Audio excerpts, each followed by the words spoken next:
വിഷമിക്കാതെ. ഞാൻ വിഷമിച്ചൊന്നും കിടക്കൂല. വിഷമിച്ചു കിടക്കുവല്ല, പിന്നെ എന്തിനു കിടക്കുവ? ചുമ്മാ എനിക്ക് കിടക്കാൻ തോന്നി ഞാൻ വന്ന് കിടന്നു. ഞാൻ വിചാരിച്ചു ഡിപ്രഷൻ അടിച്ചു കിടക്കുവ.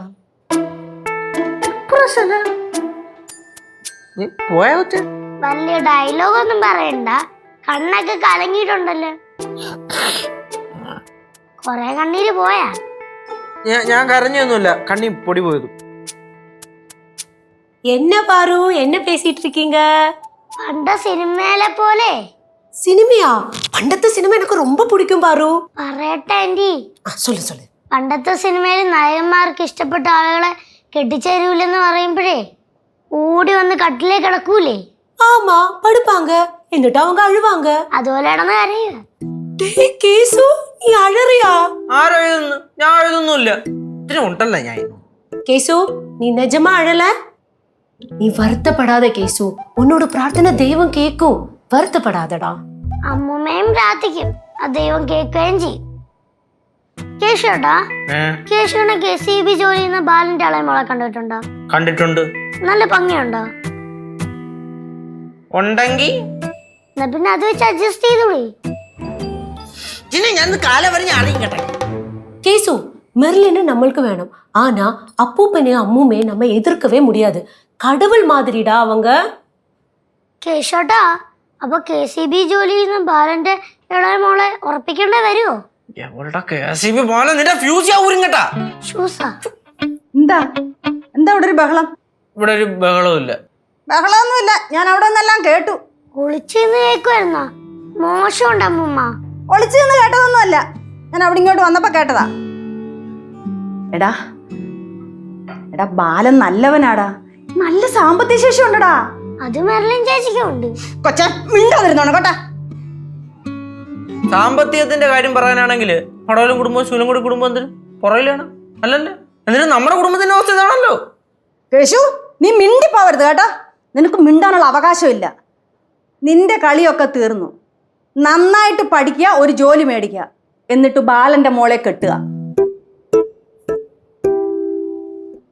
ആ പിന്നൊരു കാര്യം, ഇനി ഏതു നേരവും ബാലന്റെ മോള് ആ ഒരു ചിന്ത നിനക്ക് പാടുള്ളൂ. അതെങ്ങനെയാ അമ്മൂമ്മ? രാവിലെയും ഉച്ചയ്ക്കും വൈകുന്നേരവും രാത്രി അങ്ങനെയാണോ? അതൊക്കെ നമുക്ക് ആലോചിക്കാം. നീ മാറി ചിന്തിച്ചാൽ പിന്നെ അപ്പൂപ്പനും അമ്മൂമ്മയും ഇല്ല.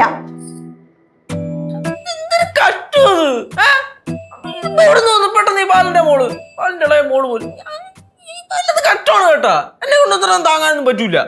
ഇനി നീ പടവലത്ത് നിന്നാ മതി. അതാവുമ്പോഴേ ബാലന്റെ മോളെ എപ്പോഴും കാണാൻ സംസാരിക്കാം.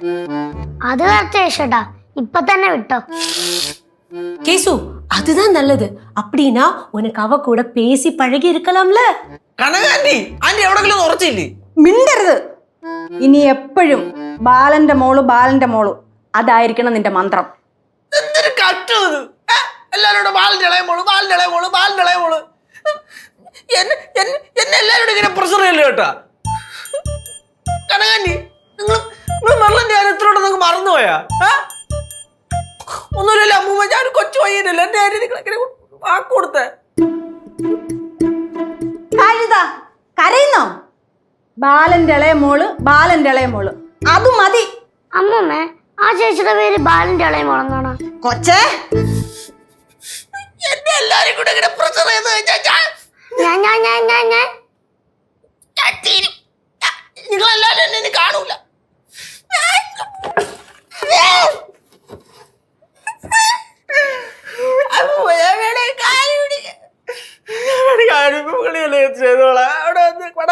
കിളക്കി മറിക്കി എത്രയാണ് ചെയ്താലും ചക്കയും ബാക്കി തേങ്ങ എനിക്ക് തന്നെ എന്റെ ബാലന്റെ ഇളയമൊക്കെ കൊടുക്കല്ലേ.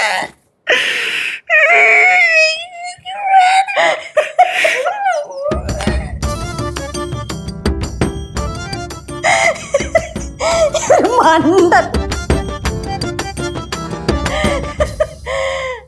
അപ്പന്റെ മോന് മെർലിനെ ഇഷ്ടമായില്ലയോ? മെർലിനെ മനസ്സിൽ കൊണ്ട് നടക്കുക. പൊന്നുവൻ എന്താ വിചാരിച്ചേ?